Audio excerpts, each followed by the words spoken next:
السلام علیکم ورحمۃ اللہ وبرکاتہ۔ محترم سامعین، حجاج کا ظلم و ستم تو دنیا میں مشہور ہے۔ وہ اس زمانہ کے بادشاہ باوجود ظلم و ستم کے دین کی اشاعت کا کام بھی کرتے رہتے تھے، لیکن پھر بھی دیندار اور عادل بادشاہوں کے لحاظ سے وہ بدترین شمار ہوتے تھے اور اس وجہ سے لوگ ان سے بیزار تھے۔ سعید بن جبیر رحمۃ اللہ علیہ نے بھی ابن الاشعث کے ساتھ مل کر حجاج کا مقابلہ کیا۔ حجاج عبد الملک بن مروان کی طرف سے حاکم تھا۔ سعید بن جبیر رحمۃ اللہ علیہ مشہور تابعی ہیں اور بڑے علماء میں سے ہیں۔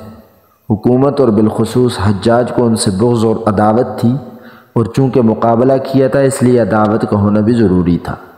مقابلہ میں حجاج ان کو گرفتار نہ کر سکا۔ یہ شکست کے بعد چھپ کر مکہ مکرمہ چلے گئے۔ حکومت نے اپنے ایک خاص آدمی کو مکہ کا حاکم بنایا اور پہلے حاکم کو اپنے پاس بلا لیا۔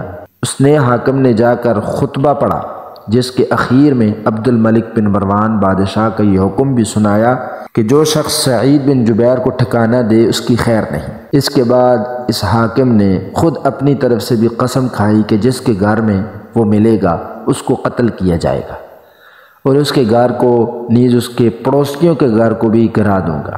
غرض بڑی مشکل سے مکہ کے حاکم نے ان کو گرفتار کر کے حجاج کے پاس بھیج دیا۔ اس نے غصہ نکالنا تھا اور ان کو قتل کرنے کا موقع مل گیا۔ سامنے بلایا اور پوچھا، مختلف سوالات پوچھے۔ سب سے پہلے نام پوچھا کہ تیرا نام کیا ہے؟ میرا نام سعید ہے۔ کس کا بیٹا ہے؟ جبیر کا بیٹا ہوں۔ سعید بن جبیر کا مطلب اچھا بنتا ہے، سعید کا معنی نیک بخت، جبیر کا معنی اصلاح کی ہوئی چیز۔ تو ان کو یہ پسند نہ آیا حجاج کو، تو اس نے کہا تیرا نام سعید بن جبیر نہیں، شقی بن کثیر ہے۔ شقی کا معنی بدبخت اور کثیر کا معنی ٹوٹی ہوئی چیز۔ تو سعید بن جبیر رحمۃ اللہ علیہ نے فرمایا میری والدہ میرا نام تجھ سے بہتر جانتی تھی۔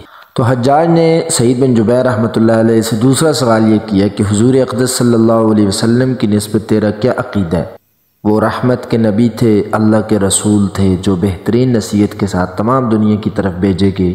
یہ سعید بن جبیر نے جواب دیا۔ تو پھر حجاج نے پوچھا خلفاء کی نسبت تیرا کیا خیال ہے؟ فرمایا میں ان کا محافظ نہیں ہوں، ہر شخص اپنے کیے کا ذمہ دار ہے۔ حجاج نے پوچھا میں ان کو برا کہتا ہوں یا اچھا؟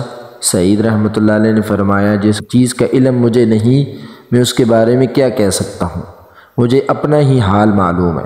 تو حجاج نے پوچھا ان میں سے سب سے زیادہ پسندیدہ تیرے نزدیک کون ہے؟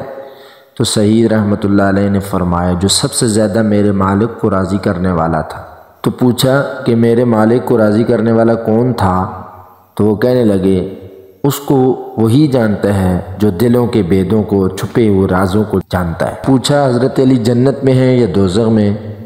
تو فرمایا کہ اگر میں جنت اور جہنم میں جاؤں اور وہاں والوں کو دیکھ لوں تو بتا سکتا ہوں۔ پھر پوچھا میں قیامت میں کیسا آدمی ہوں گا؟